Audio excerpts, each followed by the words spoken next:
Hello, my name is Dwayne Lipe, and this video is in response to the questions of ethical violations for licensed professional counselors. And my state is Georgia, and the Georgia State Board site uh, really didn't warrant itself to finding specific cases.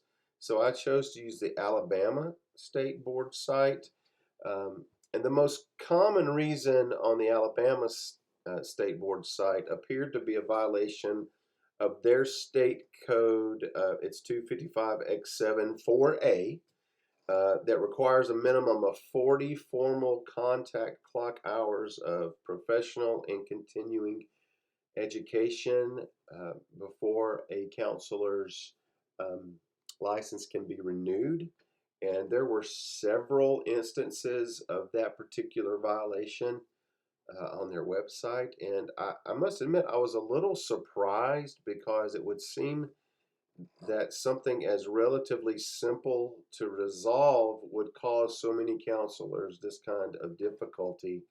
And the only reason I could think that might be the case is that perhaps the counselors didn't do their due diligence to realize that that was actually a requirement of their renewal.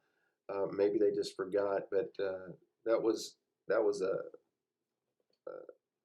common occurrence on the Alabama site, and in almost nearly every case, the discipline was a monetary fine. So some of the themes uh, that were common reasons for board disciplines, uh, as just stated, and there was several for not maintaining continuing education credits.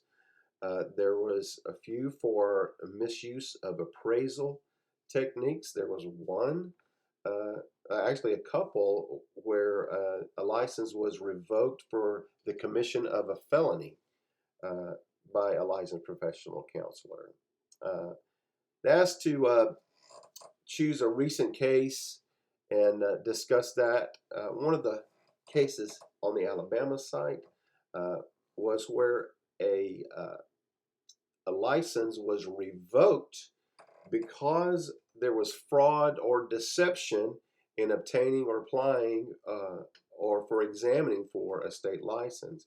The ACA code for that is under the section C4 for professional qualifications. It says you must accurately represent your professional qualifications, and that if any inaccuracies are present, that they must be immediately corrected.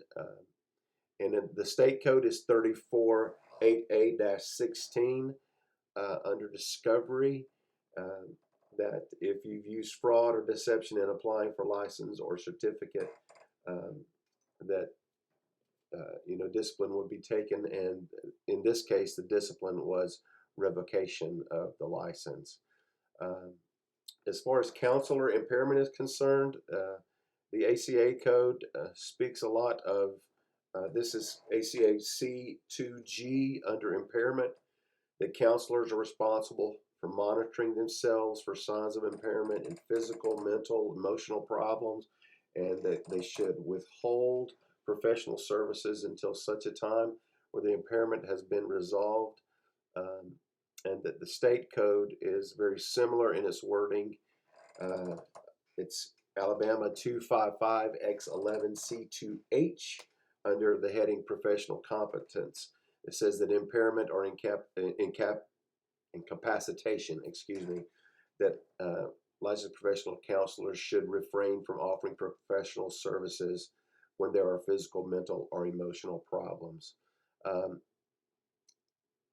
and I guess the question that pops into my mind um, when we talk about impairment in both the state code and the national ACA code, there's this idea that counselors should self-monitor themselves. And I know sometimes our own blind spots are the most difficult to see. So I'm wondering what that looks like in reality. How do we uh, practice making sure we're able to see our own blind spots? Thank you for watching the video. Hope you're having a great day.